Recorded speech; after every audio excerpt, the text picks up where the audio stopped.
हम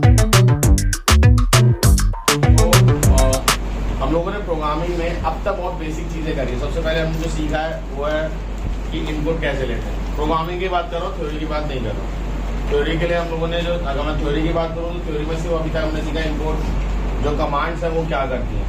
सेकेंड चीज़ जो हम लोगों ने सीखी है पब्लिक स्टैटिक वॉइड मेन क्या करता है। अब प्रोग्रामिंग में जो हम सीखने वाले हैं, प्रोग्रामिंग में हम सीखने वाले हैं कि आपका पहले चीज़ मैंने बताई थी इनपुट कैसे होता है। दूसरी चीज़ में अगर आपको याद हो मैंने इफ एल्स यूज करना सिखाया था, बिल्कुल बेसिक इफ एल्स। जैसे अगर आपको एज 18 से बड़ी है तो आप वोटर हो, और उसमें भी 4 इफ के कितने पार्ट होते हैं, 4। तो पहला अकेला होता है इफ, अकेला इफ जो यूज होता है। दूसरा पार्ट होता है इफ एल्स। तो पहले इफ और इफ एल्स में डिफरेंस समझा देता हूँ क्या होता है। इफ में सिर्फ एक कंडीशन होती है, ठीक है। अभी फिलहाल वो समझ में नहीं आने वाला कॉन्सेप्ट लगता है, क्योंकि हम सिंगल कंडीशन कभी यूज नहीं करते। मोस्ट ऑफ द टाइम जब भी हम कंडीशन यूज करते हैं देयर आर मोर देन 1 और 2 कंडीशंस, तभी हम कंडीशंस वाला यूज करते हैं। बट अगर मैं आपको इसकी लॉजिक की बात बताऊं तो जब आप कोई नंबर की सीरीज प्रिंट करते हो, क्या करते हो, नंबर की सीरीज प्रिंट करते हो। For example you are printing prime number, so at that particular time आपको सिर्फ एक इफ लगाना है, क्योंकि अगर वो प्राइम है तभी तो आप प्रिंट करना चाहते हो, एल्स थोड़ी प्रिंट कराना चाहते हो। तो वहां पे आपको एक इंडिकेटर वेरिएबल होता है कि कोई पर्टिकुलर इंडिकेटर कि भाई हाँ ये नंबर प्राइम था तो चलो प्रिंट कर दो, ये नंबर प्राइम नहीं था तो छोड़ दो, कुछ नहीं करना, लेफ्ट कर दो, छोड़ दो ऐसे, ठीक है। तो वहां पे सिंगल इफ यूज होता है। अभी हम करेंगे series of prime number, series of Brownic number, series of Armstrong numbers करेंगे, तब आपको पता चलेगा कि क्या बोल रहा हूँ, ठीक है। इफ एल्स क्या होता है, इफ एल्स में सिर्फ इफ में कंडीशन होती है, एल्स में कोई कंडीशन नहीं होती। तो इफ एल्स क्या बन जाता है, इफ एल्स बन जाता है कॉन्ट्राडिक्ट स्टेटमेंट वाला। इफ है यानी इफ की कंडीशन है और वो ट्रू है तो आप इफ की कंडीशन को एग्जीक्यूट करोगे, एल्स की कंडीशन को नहीं देखोगे, ठीक है। और अगर इफ की कंडीशन ट्रू नहीं है तो आप किस पे चले जाओगे, ऑटोमेटिकली एल्स। तो वहां पे सिर्फ 2 ही चॉइस आती है, या तो इफ या तो एल्स। समझना है, यानी इफ है तो इफ की कुछ कंडीशन है उसको एग्जीक्यूट करना है, एल्स है, एल्स की कोई कंडीशन नहीं है, बस एग्जीक्यूशन है। ऑब्वियसली एल्स की कोई कंडीशन नहीं है, क्योंकि एल्स तभी एग्जीक्यूट होगा जब इफ नहीं होगा, इफ की कंडीशन नहीं चलेगी। समझ में आ रहा है, नहीं आ रहा है? जैसे आपको अगर मैं 2 ही चॉइस दूं, या तो आप ऑटो से जा रहे हो या पैदल जाओगे। अब मैं कह रहा हूँ आप ऑटो से नहीं गए तो ऑब्वियस है आप पैदल जाओगे, तो इसमें कोई सोचने वाली बात नहीं है। क्लियर है ये नहीं है, ठीक है। तो इफ कंडीशन इस तरीके से वर्क करता है। हमने 2-4 प्रोग्राम बना के देखे थे, ऑड नंबर का, इवन नंबर का, ठीक है। तो इफ का यूज हमें आगे भी पढ़ने वाला। अब इफ और एल्स को यूज करके 2 कंडीशंस और बनती है। One is your nested if else, other is your direct if else. Nested if else is little bit complicated, क्योंकि उसमें क्या बोलता है, एक इफ के अंदर एक और इफ, और अगर उस कंडीशन को ट्रू है तो वो उसके अंदर फिर एक और इफ। जैसे मैं अगर आपको एक सिंपल सा बात बोलूं, एक मूवी में डालोगे ना, ये करोगे तो ये हो जाएगा, ये करोगे तो वो हो जाएगा, अगर ये करोगे तो ऐसा हो जाएगा, वो करोगे तो वैसा हो जाएगा, अगर ये नहीं करा तो वैसा हो जाएगा। मैं कहूँ 9 का एग्जाम पास करते तो तुम 10th में, अगर फेल होते तो तुम 9 में रहते, और अगर तुम्हारे को पढ़ते नहीं तो तुम्हारे घर वाले शायद और कहीं से स्कूल में डलवा देते हैं। अगर तुम पास हो गए जो कि तुम 10th में आ गए, अगर अब पढ़ोगे तो तुम पास हो गए अच्छे मार्क्स से 11th में चले जाओगे, अगर पढ़ोगे नहीं तो फेल हो गए, फिर से दोबारा 10th में रह जाओगे। अगर पास हो गए कम परसेंटेज आई तो शायद घर वाले कहेंगे कि दोबारा से क्लास करवा दो। तो ये सब जो मैंने हिस्ट्री बताई है if else, nested if else है, ये समझ रहे हो। तो एक कंडीशन के 2 आउटपुट होते हैं, फर्स्ट और सेकंड। फॉर एग्जांपल सेकंड के कुछ आउटपुट है ए और बी मान लेते हैं, इसके बी, सी और डी। अब उन्होंने बोला इसके भी 2 आउटपुट। समझ में आ रही बात, नहीं आ रही? एक के अंदर एक कंडीशन होती ही जा रही है, और ऐसे को हम क्या बोलते हैं, नेस्टेड इफ एल्स। कोई डाउट? ये भी जब आप यूज करोगे तभी आपको बेटर समझ में आएगा। अभी फिलहाल आपको सिर्फ ये जानना है कि नेस्टेड इफ एल्स होता क्या है। तो अगर मैं इसके सिंटैक्स की बात करूं, इफ कंडीशन 1, इसके अंदर एक और इफ होगा जिसमें कंडीशन 2 लिख लेते हैं और इसकी कुछ बॉडी होगी। अब इस इफ के अंदर ये जो इफ है, इसके अंदर भी और भी इफ हो सकते हैं, ठीक है। और ये अकेला भी इफ हो सकता है, ऐसा नहीं है कि एल्स होना जरूरी है इसमें। सर सिंटैक्स अगर हम लिखेंगे तो सिंपल लिखे ना। हाँ तो सिंपल लिखो, जैसे हम इफ के साथ मैं एज सोच के ही लिखूंगा कंडीशन, समझ में आ रहा है। अब हो सकता था मेरी जो रिक्वायर्ड कंडीशन थी उसमें सिर्फ एक इफ था और उस इफ के अंदर इफ एल्स थे, तो क्या ये नेस्टेड इफ एल्स नहीं है, ये नेस्टेड इफ एल्स है। समझ में आया क्या बोला मैंने? मेरे पास सिर्फ एक ही कंडीशन थी इफ की, एल्स था ही नहीं मेरी जिंदगी। मेरे घर वाला बोला पढ़, पढ़ूं थी तो पढ़, खत्म, डिस्कशन ओवर, पढ़ना ही है, नहीं पढ़ेगा तो जिंदगी नहीं जीनी, ठीक है। तो वैसा वाला कुछ है, तो इफ ये हो गया।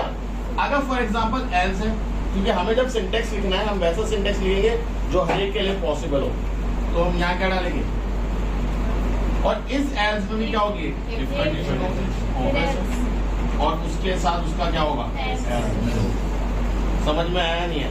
अब ये कॉम्प्लिकेटेड कंडीशंस एक के बाद दूसरी है, इनको हम एक और नाम हम इनको बोल सकते हैं, दे आर इम्प्लाइज, मतलब वो एक दूसरी कंडीशन से आगे वाली कंडीशन क्या हो रही है, अफेक्ट हो रही है, इम्प्लाइज हो रही है कि वो अगर ऐसा होगा तो हम ये करेंगे, अगर ऐसा होगा तो हम ये करेंगे। That was implies. इंग्लिश पढ़ी है ना, इम्प्लाइज कब होता है, जब प्रीवियस रिजल्ट से आगे वाले रिजल्ट को कंक्लूजन मिलता है।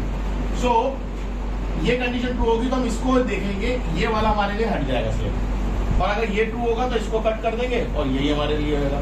और अगर आप देख रहे हो हर एक इफ के अंदर एक और इफ एल्स है, और ये चलता रहता है जब तक आपकी रिक्वायर्ड कंडीशन फुलफिल ना हो। तो ये कंडीशंस कब होती हैं, जब एक के अंदर दूसरा इफ एल्स, ठीक है।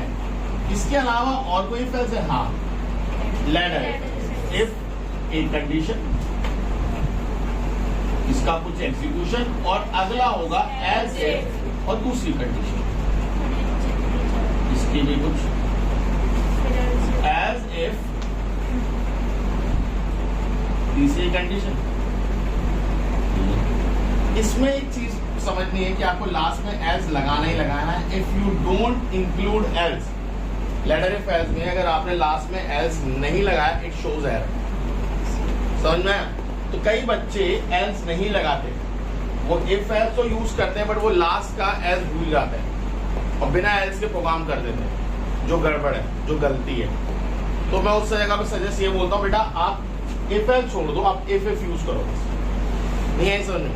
ये क्या है, लैडर इफ, मतलब ये कंडीशन, ये कर लो, या तो ये कर लो, या तो ये कर लो, या तो ये कर लो, या तो ये कर लो, अरे कुछ नहीं कर रहे तो ये तो कर ही लो। समझ में आया नहीं है? yes, तो तुम्हारे माँ बाप तुम्हारे लिए चॉइस देते हैं, ये कर लो, ये कर लो बेटा, ये कर ले बेटा, अरे ये नहीं कर रहा, ये तो कर ही ले बेटा, ठीक है। हमारे टाइम में चॉइस नहीं होती थी, ये कर ले, हमें लगता था, एक्सपेक्ट लगता था कि दूसरी चॉइस मिलेगी, फिर पता चलता नहीं, ये चॉइस नहीं, ये ऑर्डर है, कर ले। लेकिन कह रहा है मेरे को भी ऐसे ही होता, मेरे घर में नहीं होता, चॉइस मिलता। तो ये क्या है, लैडर इफ एल्स, इसे क्या बोलते हैं? आप इधर से बताओ ये क्या है, इफ की कंडीशन, फिर इफ, फिर से कंडीशन, फिर से इफ, फिर कंडीशन, ये कई मल्टीपल इफ्स है। इसमें और इसमें फर्क क्या है?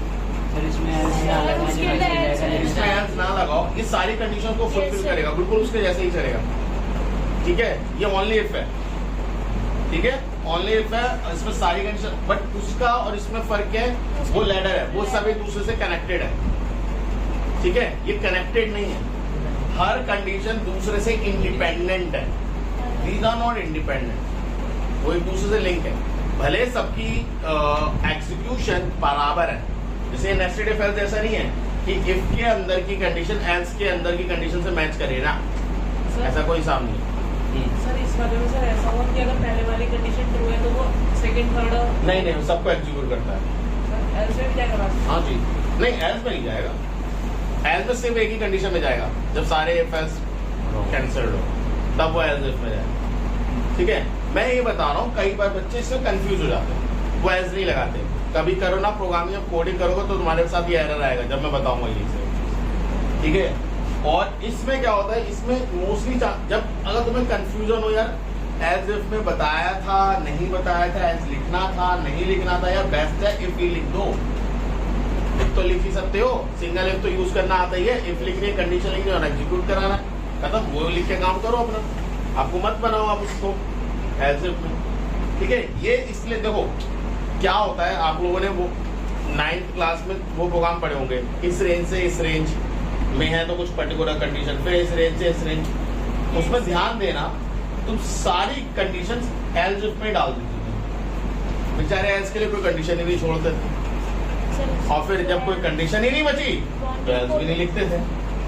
फिर जब प्रोग्राम कंप्यूटर में चलाते थे, सर एरर, सर चल नहीं रहा, देखना सर सब कुछ तो वही डाला जो आपने लिखा हुआ है, अरे मेरे भाई बहन होगी है, ये सब गलत हो जाएगा, आप एल्स नहीं डालोगे। एल्स का मतलब क्या है, ये सारे रिक्वायरमेंट्स हैं, बट हो सकता है ना कोई बिल्कुल ही औंधे दिमाग का हो जो उल्टा ही सोच रहा हो, ये तो नहीं डालूंगा, इसके अलावा बताओ क्या डालना है, तो वो डालो। जैसे हम बोलते हैं मेन्यू ड्रिवन प्रोग्राम बनाते हैं, बोलते हैं 1 for addition, 2 for subtraction, 3 for subtract, ये वो फलाना ठिकाना, पूरा मेन्यू बता दिया है, बट वो उसके बाद बात हो 7 डालू तो क्या है, 7 तो मेन्यू नहीं है, बट वो डालू तो क्या है, ठीक है। वो होते हैं ना, क्या कहते हैं इंग्लिश में, ब्लैक शीप्स, ठीक है। होता है ना हर फैमिली में एक बंदा जो सेटिस्फाइड नहीं होता किसी भी चीज से, खामोश है ना, मेरी बात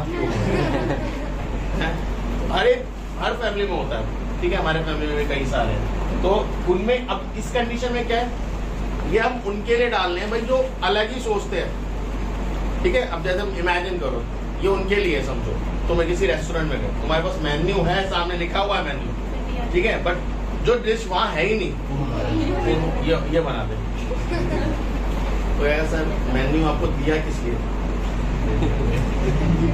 मतलब इसमें से देख के बोलो ना, जैसे तुम सारे पढ़ने आ रहे हो, बट बच्चा आके सब कुछ पढ़ाने के बाद मैथ्स में वो कह रहा है सर डाउट है संस्कृत, तो इमेजिन मेरे को क्या फील होगा, ठीक है।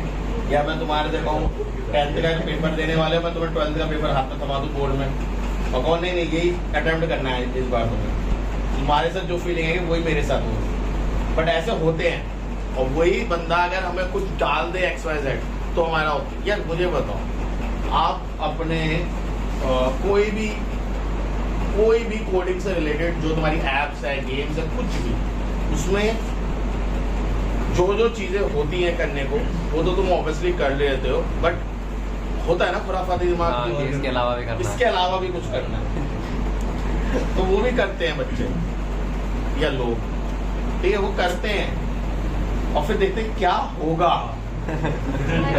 रिजल्ट क्या होगा, मजा आएगा, है ना। तो ये उनके लिए एल्स डालना जरूरी है, ठीक है। अब आपके मार्क्स कटे नहीं, इसके लिए आप ये इफ भी डाल सकते हो, क्योंकि बच्चे कई बार एल्स डालना भूल जाते हैं, तो आप इफ भी डाल सकते हो। बस अगर आपको एग्जाम में है कि इन दोनों में डिफरेंस क्या है, तो क्या बताओगे, एक में एल्स के बिना चल सकता है, एक बिना एल्स के चलेगा, ओके। और वो सारे इंडिपेंडेंट है, ये इंडिपेंडेंट है, दूसरा और तीसरा, सॉरी, और बताओ,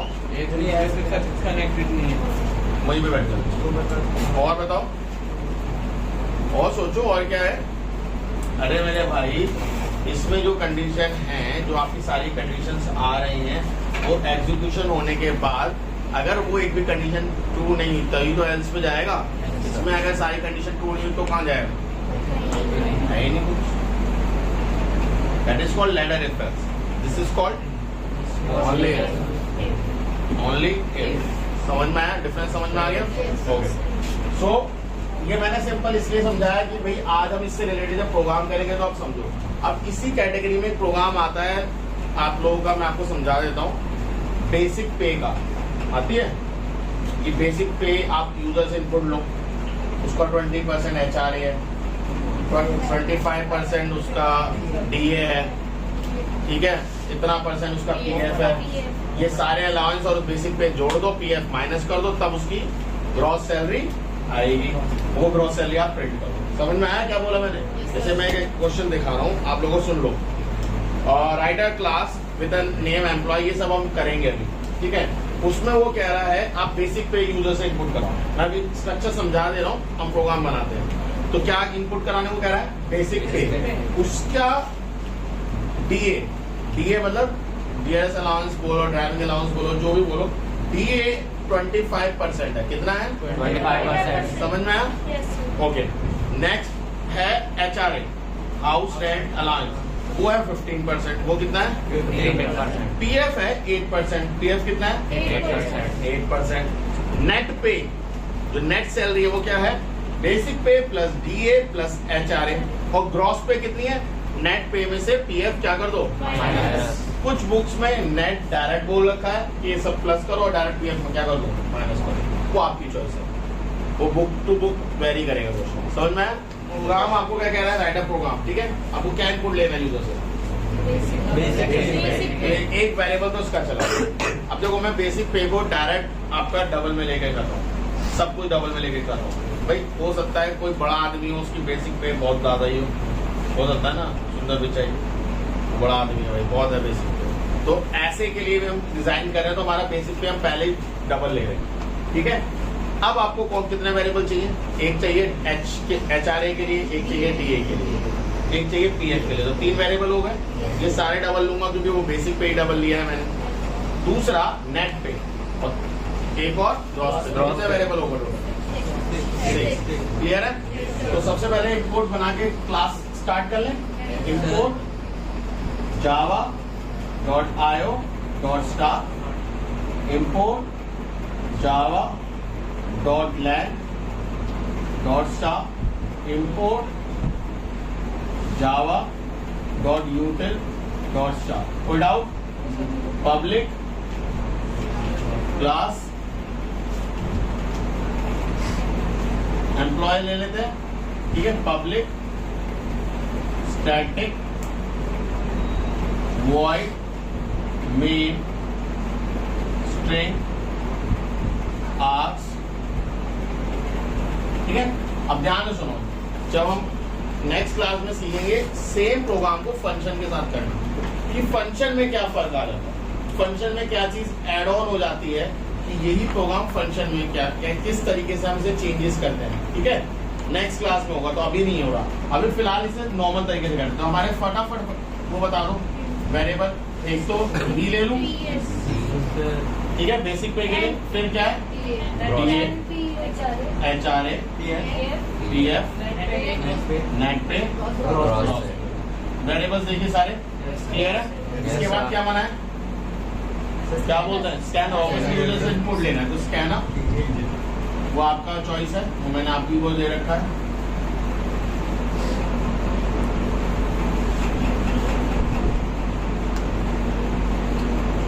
ठीक है? System dot out dot println, enter the basic pay, क्या यूजर से चाहिए?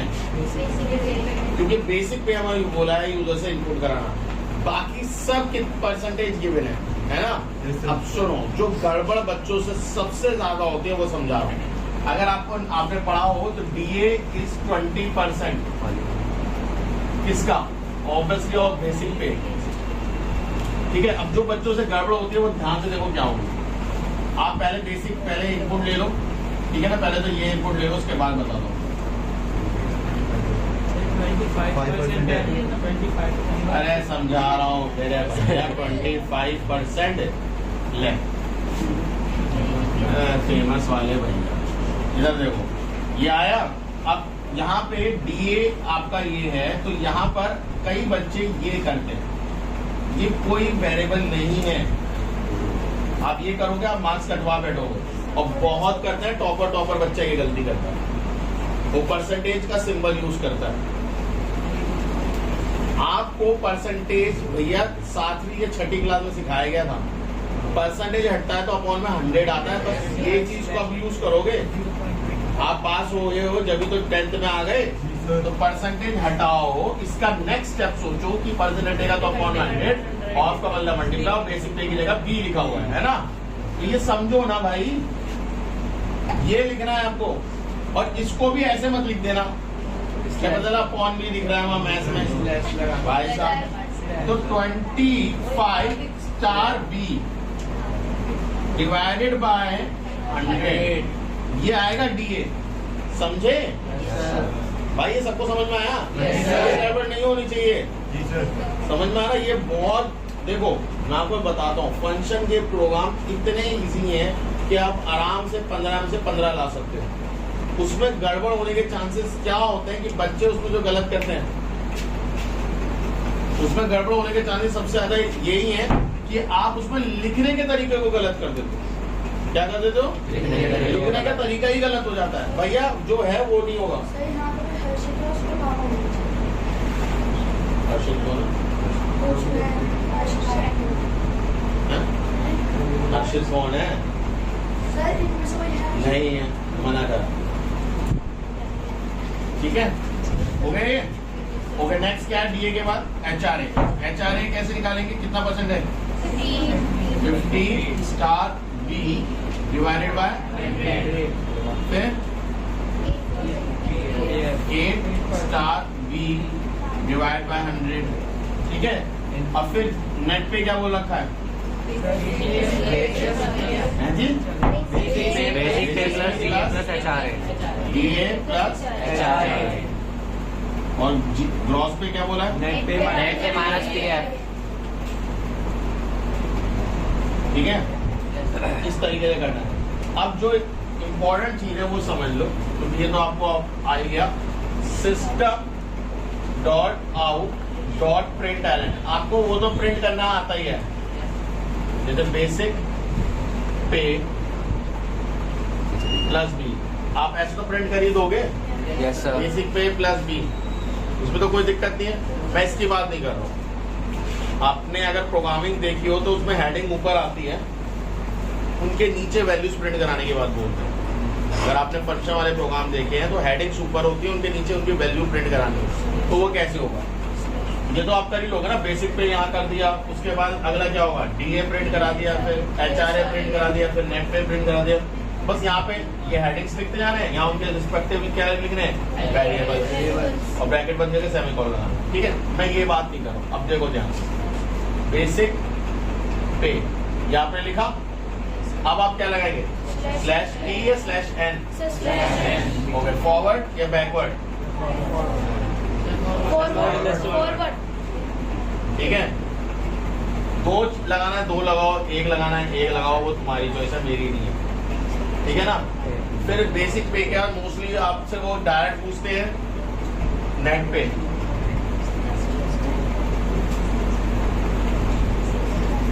उसके बाद कौन पूछता है? ग्रॉस पे।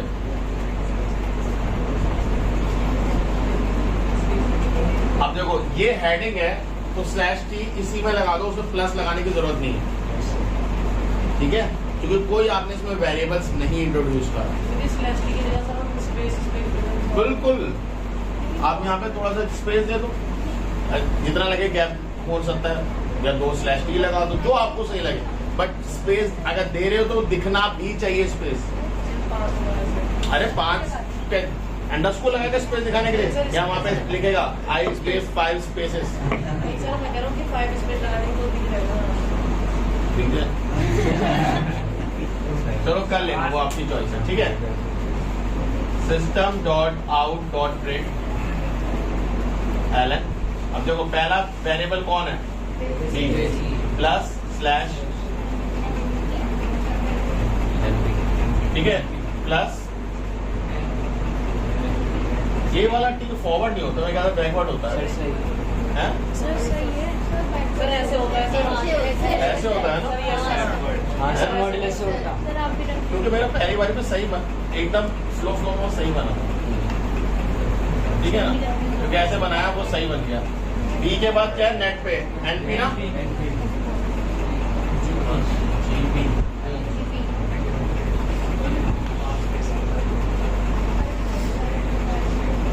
अब देखो इसमें प्लस क्यू यूज करा है, किसको कर रहे हो? कौन कैटेनेट? वेरिएबल कौन? स्पेस के लिए जो आपने यूज करा है स्लैश टी, उनको क्या बोलते हैं? स्लैश टी बोलते हैं। वाह, टैब, वाह टैब, वो ऑब्वियसली टैब का है, बट उसको बोलते क्या है? कैरेक्टर लिटरल्स में काउंट होता है मेरे भाई। स्लैश टी, स्लैश एन, ये सब कैरेक्टर लिटरल्स में आपने पिछले साल पढ़े थे। कैरेक्टर्स में देखना आप, ये सब है उसमें। टोकन्स पढ़े हैं, टोकन्स में कैरेक्टर्स के अंदर ये काउंट होते हैं, जहाँ पे /u नल की वैल्यू सब लिखी हुई है, उनमें काउंट होता है। तो अभी ये जो प्रोग्राम है, इसमें आपको प्रोग्राम कैसा दिखेगा, बेसिक पे आप यूजर से लोगे, एंटर योर बेसिक पे आपने यूजर से बेसिक पे ली, ऑब्वियसली सब कैलकुलेट हुआ। उसके बाद हेडिंग कुछ ऐसी आएगी, बेसिक पे लिखा होगा, नेट पे लिखा होगा और ग्रॉस पे। समझ में आ रहा है, नहीं आ रहा है? यहाँ पे फिर जो जो वैल्यूज होंगी वो यहाँ क्लियर है। तो ये आपसे आउटपुट पूछा जाता है, आपको इस तरीके से आउटपुट दिखाना होगा। अब तो कहोगे सर इसमें इफ एल्स तो आया नहीं। कभी कभार इफ एल्स आता है, जैसे वो कह दे एज अगर 50 से मतलब ज्यादा है तो 5000 अलाउंस ऐड कर दो।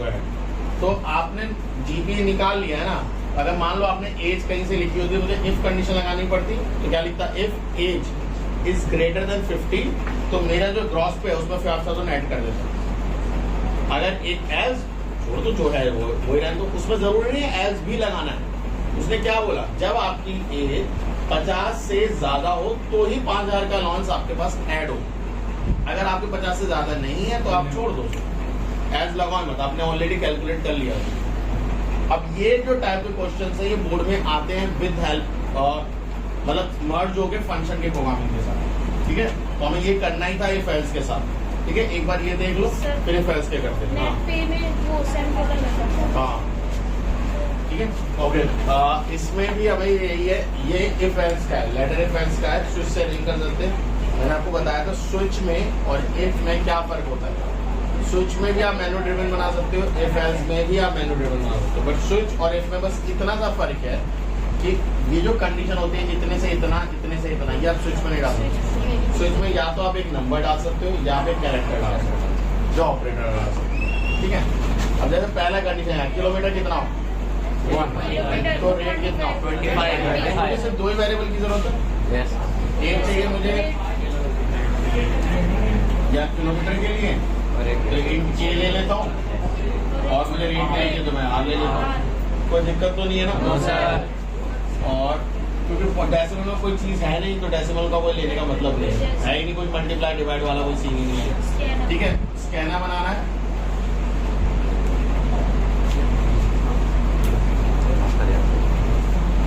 उसके बाद क्या होगा,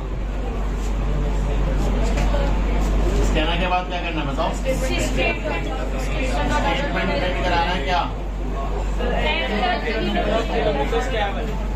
enter the number of kilometer travel, ठीक है। तो केवल की वैल्यू ले लोगे। अब नेक्स्ट के बाद क्या लगाना पड़ेगा, और आई कैपिटल, ठीक है। ये चीज का ध्यान रखना। अब if k double equal to 1, r equal to 25, ये रेट हो गए। As if k is greater than 1 and k is less than equal to 6, ये कंडीशन समझ में आई नहीं है, ठीक है। k is greater than 1 and k is less than equal to 6। आप इसे ऐसा भी लिख सकते हो, 1 is less than k या k is greater than 1, वही बात है, ठीक है ना। उसे उल्टा कर लेना बस।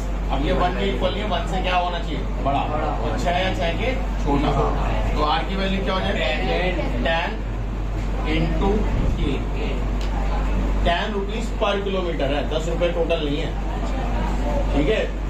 पर का सिंबल ऊपर देखो, रेट पर किलोमीटर, एज इफ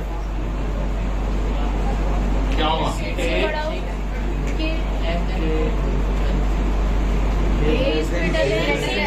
बड़ा and a less than equal to 12, तो r की वैल्यू क्या जाएगी, 15 स्टार एज इफ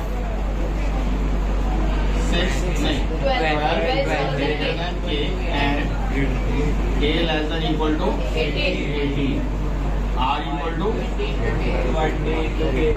अब देखो अगर इनमें ट्रू नहीं हुआ तो ऑब्वियसली वो किस में जाएगा, 18 से बड़ा ही होगा। तो मैं उसको एल्स इफ में नहीं डाल रहा, मैं डायरेक्ट एल्स में डाल रहा हूँ, क्योंकि वो कंडीशन मेरी किस में चली जाएगी डायरेक्ट। तो r की वैल्यू क्या हो जाएगी, 25 स्टार, क्लियर है। अब आपको कुछ नहीं करना, अब आपको इसको सिंपल प्रिंट कराना है। System dot out dot println क्या होगा? The rate is total amount paid कितना होगा? प्लस ऑब्वियसली किलोमीटर प्रिंट कराना चाहते हो किलोमीटर प्रिंट करवा लो, और इसे कैलकुलेटिव बनाना मानते हो वो आपकी चॉइस है। /t/n स्टार प्रिंट करा के वो तुम्हारी चॉइस। क्लियर है लॉजिक? क्लियर हुआ है? इसी लॉजिक को अब हमें फंक्शन में डालना सीखना है कि फंक्शन में हमें क्या चीज की रिक्वायरमेंट होती है, क्या चीज। देखो फंक्शन का सबसे पहला एक रूल बता दूं, फंक्शन के प्रोग्राम का जो आपका क्वेश्चन होता है वो आपके साइड में अगर नहीं लिखा हुआ है, या अगर आपको क्योंकि देखो याद तो कर नहीं सकते तुम, क्योंकि वो बहुत बड़ा क्वेश्चन होता है, तो जब तक उस फंक्शन के प्रोग्राम का जो क्वेश्चन है वो आपके साइड में नहीं लिखा हो, आप उस प्रोग्राम को एक आधा गलती आप जरूर करेंगे। ठीक है, पहली चीज तो ये होनी चाहिए। दूसरी चीज, जो नहीं पूछा प्लीज उसे एक्सप्लेन मत करो। जो अगर आपसे नहीं पूछी चीज आप जबरदस्ती नहीं, ये भी बताऊंगा, बच्चों के मार्क्स सब कटते हैं जो चीज पूछी नहीं है, उसमें नहीं करते। जो चीज है वो तो कर ही देते हैं ठीक ठाक, जो पूछा नहीं है वो भी बता दे, वो नहीं करता। समझ में आया नहीं है? कॉपी करो फटाफट से। आपको क्या चाहिए? तो यहाँ एंटर द नंबर्स की जगह मैं यहाँ लिख सकता हूँ एंटर योर एनुअल इनकम। ठीक है, अब इसने एनुअल इनकम डाली तो मैंने ए ले लिया, अब इसको हम डबल कर ले रहे हैं। एनुअल इनकम के लिए ए, टैक्स के लिए टी। कोई डाउट? तो एनुअल इनकम ये आ गई। अब मैं क्या कह रहा हूँ, एनुअल इनकम मेरी 1 लाख तक है। अब प्लीज जो एक गड़बड़ सबसे ज्यादा होती है, कॉमा। तो क्वेश्चन में आपको एक कॉमा लग के मिलेगा और बच्चे क्या करते हैं, ले as it is copy paste. Computer coding में कॉमा नहीं होता।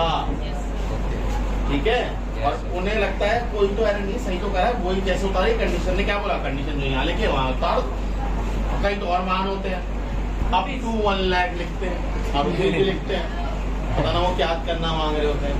भैया अप टू 1 लाख का मतलब है जो आपकी इनकम है, इनकम आपने किस वेरिएबल में ली? ए में। तो A is less than equal to 1 lakh, तो आपका टैक्स क्या होगा? 0.0। अगर आपने डबल लिया तो कोई दिक्कत नहीं, अगर फ्लोट लेते तो एफ लगाना पड़ता, डबल में नहीं लगा। अब एज एफ क्या कंडीशन है बताओ फटाफट। अगर वो 1 लाख से 1 लाख 1 रुपए है ना, यानी 1 लाख से ज्यादा, तो आपकी जो एनुअल इनकम है उसको 1 लाख लिख लेते हैं, greater than 1 lakh, and A is less than equal to 1,50,000।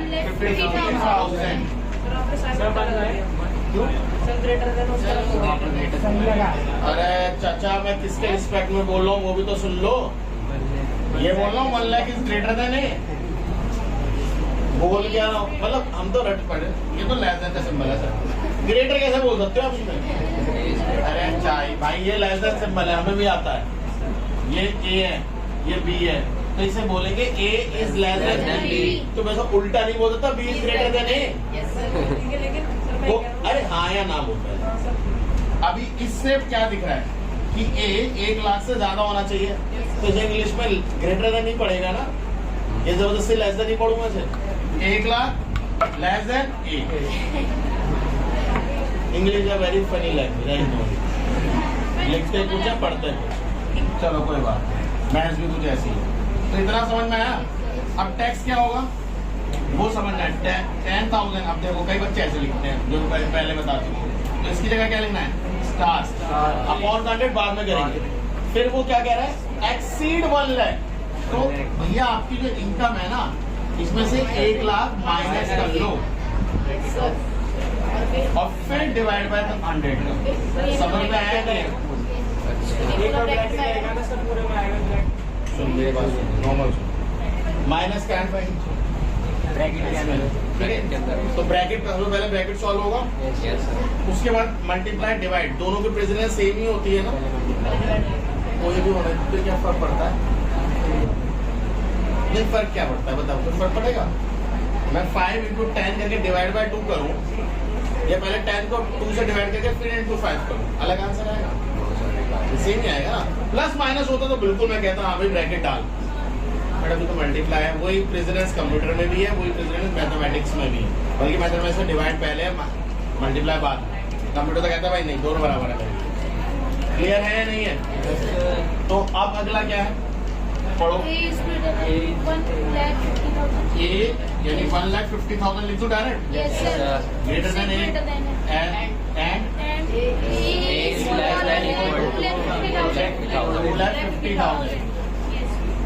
अब देखो यहाँ पे जो टी होगा वो क्या होगा, 5,000 पहले से ही है, तो 5,000 पहले लिख दो प्लस 20% यानी स्टार कितना, कितनी एक्सीड है 1,50,000। अब समझ लो, चलो मैथ्स तो मैं नहीं आती बट मैं स्टिल समझाता हूँ।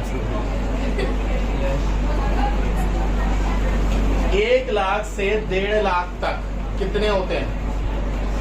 अरे 1 लाख से 1.5 लाख तक एक्सीड कितने हैं? 50,000।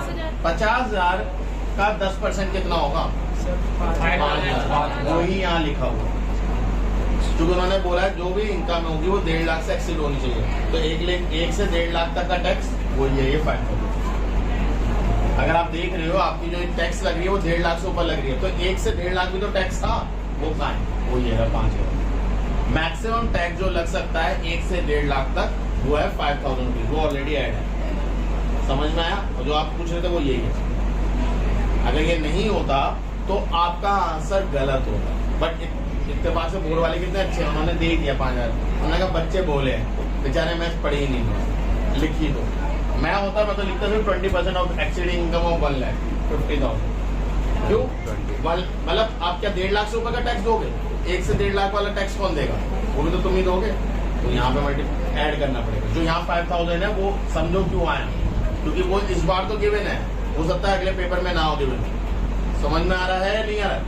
नेक्स्ट क्या है? एज इफ कितना, एज उसकी जरूरत ही नहीं है, एज लिखो और टी की वैल्यू क्या हो जाएगी? 25,000 कितना, ए माइनस कितना 2,50,000 स्टार कितना 30 डिवाइड 100। अरे कोई बात नहीं, आगे पीछे कर सकते हैं भैया, मल्टीप्लाई कर सकते हैं, 5 into 2 करो, 2 into 5 करो, एक ही बात है। तो मैंने ये चीज जो अभी तक 20% 10% आगे लिख रहा था मैंने बाद में लिखा। समझ में आया? अब आपका टैक्स कैलकुलेट हो गया, यहाँ पे आप प्रिंट करा दिए टोटल इनकम, पहले इनकम प्रिंट करा देना। इनकम किस में आपने ली है? एनुअल इनकम और system.out.println क्या होगा? Total tax. तो टोटल टैक्स किसमें होगा? अब इसी प्रोग्राम को हम लोग करेंगे फंक्शंस में किस तरीके से करते हैं, ठीक है? पहले ये चीज जो आज जब तक आप ये इफ एल्स में ढांचे में डालना नहीं सीखोगे आप नहीं सीख सकते बाकी का स्टेटमेंट, कि बाकी चीज कैसे होगी, क्योंकि इफ एल्स में और जब आप फंक्शन करोगे और कुछ नहीं होगा, ये लॉजिक एज एन एज उसके फंक्शन में चला जाएगा। तो आपको एटलीस्ट लॉजिक तो आना चाहिए ना।